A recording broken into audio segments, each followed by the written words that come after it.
Welcome back. You're watching The Money Show, and it's time to talk about the one thing that Indians love almost as much as real estate, and that is gold. But we're not talking about the physical asset. We're going to talk about options that you can consider this festive season for gold purchases that are not physical. My next guest is Amol Joshi, the founder of PlanRupee Investments. Thank you so much, Amol, for taking the time. I want to start by asking about the various options available, and then we'll go into each one. Can you list out for us, if someone is to go for something that is outside of physical gold but still wants to invest in the asset, what are the options available? Sure, Alex. First and foremost, thanks for having me on the show. Since the theme is non-physical gold products, or as within gold asset, what are the options? A quick list would include the following products: gold products in the mutual fund segment. Then you have gold saving fund, and then you have gold ETF, exchange traded fund. So these are two products under mutual fund umbrella. You also have kind of unique product. I call it probably unique product in the world. Something called as a sovereign gold bond. As the name suggests, it's a gold bond. It's issued by Government of India. That's the second product that we can think of. The third product that we can think of is typical digital gold, which you can buy via various fintech companies. Earlier, it used to be offered by stockbrokers also. There are certain restrictions now, and stockbrokers are not offering it anymore. But these are some products that you can buy. Then there are non-physical per se. There have been some jeweler related, even from the branded and reputed jewelers, some schemes where you can deposit money for 12 months, and the 13th installment, that means the installment of 13th, this one, that gold is kind of free, given by free in the sense, of course, it will come as an interest on the amount that you have paid so far. But these are some of the non-physical gold options that you can look at. I want to start with the one that you said was unique, because this is, I think it was an attempt by the government of India to quench the appetite, if you can call it that, for gold, with something that was lucrative at the same time. So several positive factors to consider when we're talking about the sovereign gold bond. Why should an investor look at this as an alternative to physical gold, Amol? Right. So physical gold, many times, as it happens, there are certain risks or costs associated with physical gold. So risks and cost, storage cost is something that comes in the mind, and risks is a physical theft or misplacing or any similar kind of mishap happening. Those are the risks that are associated with physical gold. Anything, these are of course associated with jewelries, but even if we are considering about physical gold for investment purpose, these very same risks will manifest there also. In sovereign gold bond, this is more of a paper format or a digital format. You can have it in your digital demat account, or you can simply have it as a bond certificate, typically what you used to see in the old days in mutual funds as well. One of the most important reasons why you should have it is there are no risks associated with sovereign gold bond on various fronts. The physical risk is one that we have discussed just now. The second risk is these bonds are not issued by any financial institution. These bonds are issued by Government of India, by RBI on behalf of Government of India. So there is no risk of, typically in debt funds we call it a credit risk or a default risk. These risks are also not associated with this product. And another one, why I mentioned unique, is because sovereign gold bond is the only gold product in the world which pays you interest over and above the benchmarking of the bond price with the physical gold price. So now, what do I mean by that? Suppose, for an example, you invest 100 rupees in a sovereign gold bond, you get interest of 2.5% per annum. If the gold price goes up 10%, so your 100 rupee gold bond itself will increase in the value by 10 rupees, of course 110, and over and above that you will be able to earn 2.5% interest. That is a unique feature associated with SGBs, not available in any other product. And you have to wait for the issuance of these bonds, right? It comes in a few tranches over the course of the year. There is a calendar that the RBI provides, right? Yes, Alex, that is correct. One of the small, disadvantages of this product, or limitation, let me use this word, limitation of this product, is that this product is not available off the shelf. Now, what do I mean by that? You can subscribe to debt fund, equity fund, liquid fund, even gold mutual fund on any working day. So let's call it that this is a product that is available off the shelf. Whenever you want to make a purchase, you'll be able to make a purchase. But sovereign gold bonds are seasonal, is a seasonal product. Typically, government comes out with the issue, and as you rightly mentioned, there is a calendar declared by RBI on their website, and publicly also the details are available. Typically, most of the times, this coincides with festive season. That was the opening that you made of the show.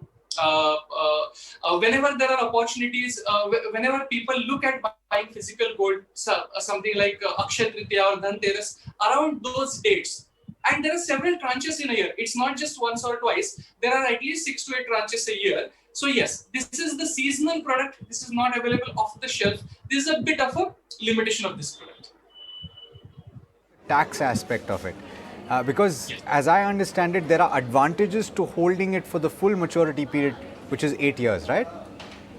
Right, that is correct, Alex. So we will take, we'll go with the first same example that I mentioned. Suppose you invest 100 rupees, or let's say you invest 1 lakh rupees in sovereign gold bond, and 8 years later, price of the gold goes up by, let's say, 40%, for an example.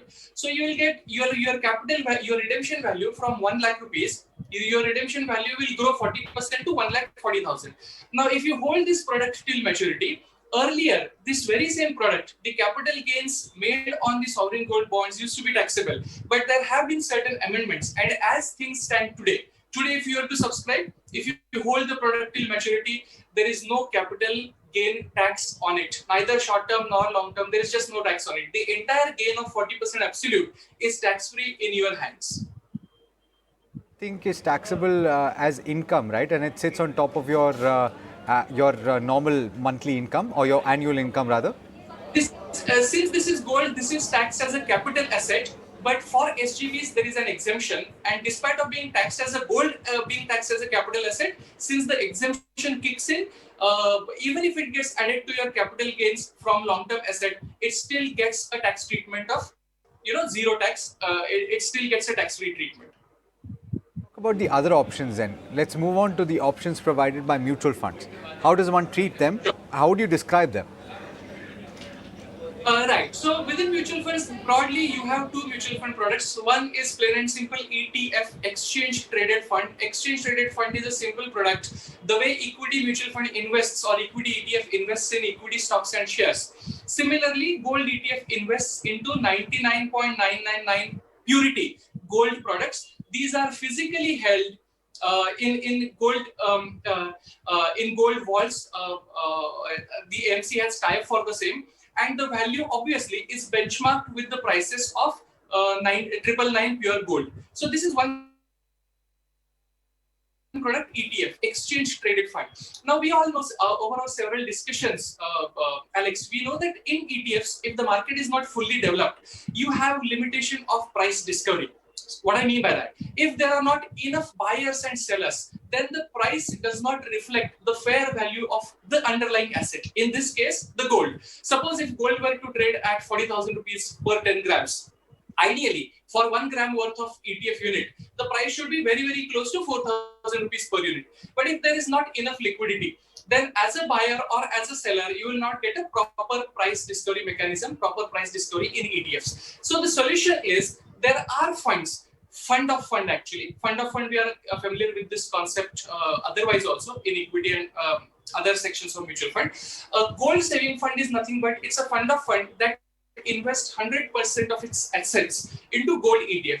Thereby, the redemption as well as purchase happens just like any other common mutual fund or your SIP that you are familiar with. So price discovery is absolutely spot on. The price discovery is absolutely fair. These are the two products that are available in under mutual fund umbrella for non-physical gold options. Let's talk about the last option, which is digital gold. And I think this is being offered by several platforms or online services. But yes, there needs to be a little bit of caution associated with this, right? Right. Alex, so you are again bang on in what you mentioned. Digital gold or rather gold units are also offered by new generation financial companies, or let's call them fintech, various fintech apps and platforms. Coming quickly to the caution point that is mentioned by you. Recently, SEBI, basically the SEBI regulation is quite old, several months old. However, the stock exchange, NSE, has again reiterated, and from 10th of September, hardly a month or two back onwards, stockbrokers are not allowed to offer this digital gold via their platforms. And that's why essentially this product has completely moved out, because since it's an exchange and regulatory guideline, no stockbroker, no broking platform offers this product, although few used to offer earlier.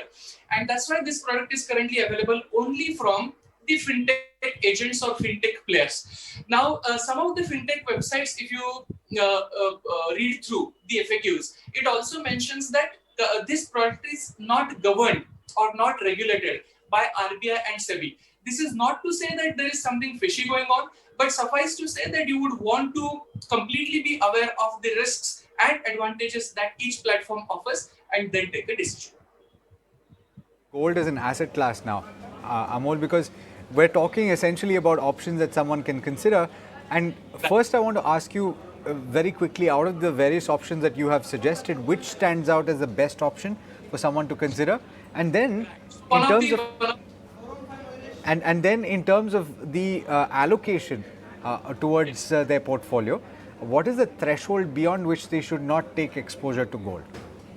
Right. So, Alex, two very important questions. We'll try to quickly address them. First and foremost, I would talk about the preferred product.